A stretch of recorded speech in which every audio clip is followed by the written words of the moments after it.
Assalamualaikum warahmatullahi wabarakatuh. Selamat siang dan salam sejahtera untuk kita semua.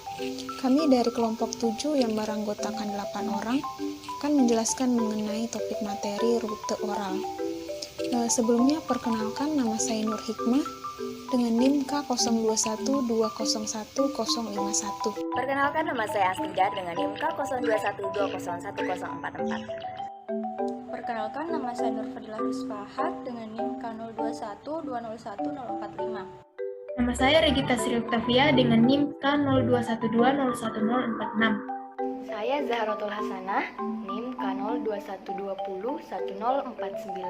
Kenalkan, nama saya Afika Nur Apriani dengan NIM K0212011050. Perkenalkan, nama saya Jessica Serai dengan NIM K0212011052. Perkenalkan, nama saya Krima Surina Bella dengan NIM K0212011053. Rute pemberian obat secara oral banyak disukai oleh masyarakat karena memiliki kemudahan dalam penggunaannya. Namun juga memiliki kelemahan bagi pasien yang mengalami kesulitan menelan, sehingga dapat menurunkan kepatuhan serta memerlukan waktu yang lama untuk mencapai efek farmakologis pada setiap pasien. Oleh karena itu, untuk meningkatkan kepatuhan pasien dan mempercepat waktu mencapai efek farmakologis, penekanan diberikan pada pengembangan formula baru. Salah satu pendekatannya ialah pengembangan fast dissolving tablet atau FDT. FDT ini merupakan bentuk sediaan padat obat yang hancur dan larut di dalam mulut dalam waktu yang singkat, yaitu sekitar 60 detik atau lebih rendah, dan dapat digunakan tanpa air. Saya akan memaparkan mengenai kelemahan dari obat oral. Nah, obat oral bentuknya itu kapsul dan juga tablet. Nah, hal inilah yang menyulitkan pasien dalam proses menelan obat tersebut. Nah, selain itu pemberian obat memiliki rasa yang kurang enak. Hal inilah yang menyebabkan ketidakpatuhan pasien, terutama pasien anak-anak dan juga usia lanjut. Nah, selain itu obat yang diberikan secara oral memiliki kelemahan zat aktif obat yang mengalami fast efek, di mana memerlukan waktu yang cukup lama untuk mempercepat efek farmakologis. Contoh obat rute oral yaitu kapsida yang berbentuk kapsul, paracetamol yang berbentuk tablet, dan episan yang berbentuk sirup. Nah, rute oral merupakan salah satu cara pemakaian obat melalui mulut yang akan dimasukkan ke dalam tubuh melalui saluran pencernaan. Rute oral bertujuan untuk terapi dan memberikan efek sistemik yang dikehendaki. Rute oral merupakan cara mengkonsumsi obat yang dinilai paling mudah, menyenangkan, murah, serta umumnya paling aman. Salah satu cara pemberian obat oral yaitu melalui sublingual dan bukal, yang merupakan cara pemberiannya ditaruh di bawah lidah dan pipi bagian dalam. Yang pertama yaitu obat sublingual.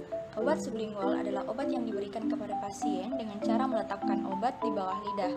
Nah, cara ini dinilai mampu membuat kerja obat lebih cepat karena setelah obat hancur, obat akan segera mengalami absorpsi ke dalam pembuluh darah. Nah, pasien diberitahu untuk tidak menelan obat ini karena apabila obat ditelan itu kerja obat akan menjadi tidak aktif karena adanya proses kimiawi dengan cairan lambung. Nah, kelebihan dari obat sublingual yang pertama yaitu obat bekerja lebih cepat, tidak diperlukan kemampuan untuk menelan, dan kerusakan obat di saluran cerna dan metabolisme di dinding usus dan hati itu dapat dihindari. Namun tentunya ada juga kekurangan dari obat sublingual. Yang pertama yaitu absorpsi tidak adekuat, kemudian kepatuhan pasien kurang, di mana banyak ditemukan pasien yang kesulitan untuk mempertahankan obat tersebut berada di bawah lidah mereka. Kemudian kurang praktis untuk digunakan terus-menerus dan dapat merangsang selaput lendir mulut. Selain obat jenis sublingual, terdapat juga obat jenis bukal, di mana dalam pemberian obat secara bukal, obat diletakkan antara gigi dengan selaput lendir pada pipi bagian dalam. Seperti pada pemberian secara sublingual, pasien dianjurkan untuk membiarkan obat pada selaput lendir pipi bagian dalam sampai obat hancur dan diabsorpsi. Kerjasama pasien sangat penting dalam pemberian obat ini, karena biasanya pasien akan menelan dan menyebabkan obat menjadi tidak efektif. Cara pemberian obat jenis ini jarang dilakukan. Pada saat ini, hanya jenis preparat hormon dan enzim yang menggunakan metode ini. Misalnya, hormon polipeptida oksitosin pada kasus obstetrik, Hormon oksitosin mempunyai efek meningkatkan tonus serta motalitas otot uterus dan digunakan untuk memacu kelahiran pada kasus-kasus tertentu.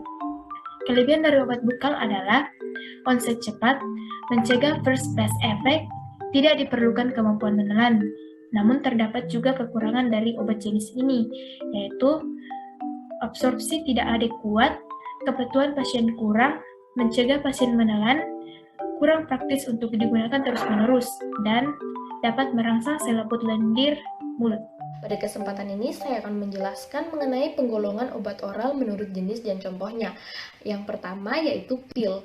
Pil merupakan suatu sediaan massal bulat di mana terkandung satu atau lebih bahan obat. Dan di situ juga terkandung bahan kohesif dalam bentuk lonjong, lempengan, maupun bulat. Contohnya adalah pil oral KB. Pil oral KB dasarnya bekerja secara alamiah, di mana reproduksi estrogen dan progesteron oleh ovarium. Nah, pil oral KB juga menekan produksi hormon ovarium, di mana dalam siklus haid normal. Lalu juga menekan releasing faktor di otak sehingga mencegah terjadinya ovulasi. Yang kedua adalah tablet. Tablet merupakan obat bubuk yang dipadatkan dalam bentuk lonjong maupun lempengan. Nah, obat ini dapat dipatahkan untuk mempermudah saat menelan. Contohnya adalah ODT. ODT merupakan obat oral tablet yang akan bersintegrasi dalam mulut ketika berinteraksi dengan saliva dan membutuhkan waktu hancur kurang lebih 60 detik. Selanjutnya ada obat kapsul. Kapsul adalah obat dalam bentuk cair, bubuk, maupun minyak yang dibungkus gelatin yang harus ditelan secara utuh. Pemberian obat kapsul, bungkusnya tidak boleh dibuka dan obat tidak boleh dikunyah. Adapun contoh obat kapsul yaitu kapsul lipiodol, yaitu obat yang digunakan untuk pencegahan dan penanggulangan gaki baik dalam jangka pendek maupun jangka panjang. Dan penggolongan terakhir yaitu ada sirup. Sirup adalah obat oral yang mengandung sukrosa atau gula lain kadar tinggi. Pemberian sirup harus menggunakan sendok ukur, gelas ukur berukuran kecil, ataupun botol tetesan. Pemberian sirup harus dilakukan dengan cara yang nyaman, terutama dengan obat yang rasanya pahit atau rasanya tidak enak. Contoh obat sirup adalah otrimodazole sirup yang merupakan antibiotik kombinasi trimetoprim dan sulfametosazole yang digunakan untuk mengobati berbagai macam infeksi bakteri.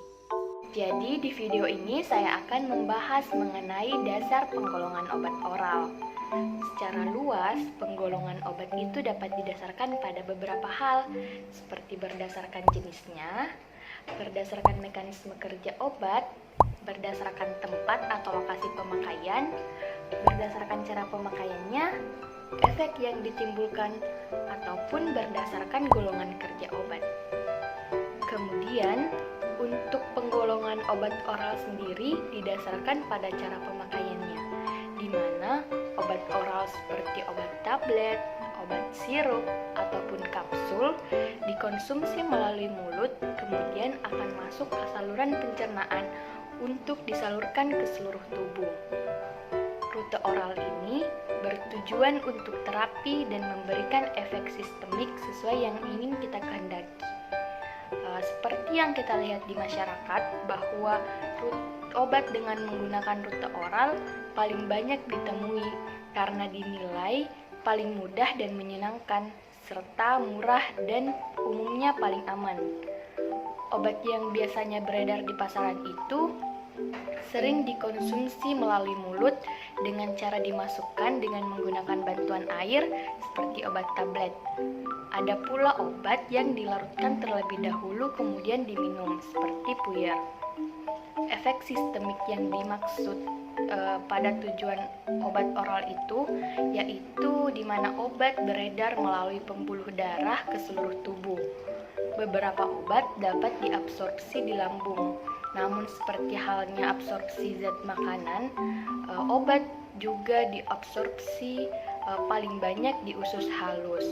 Karena di usus halus ini memiliki luas permukaan yang dibutuhkan untuk absorpsi serta adanya lipatan mukosa, jonjot mukosa, kripta mukosa, dan mikrofili pada usus halus yang menyebabkan obat itu mudah untuk diserap. Sekian.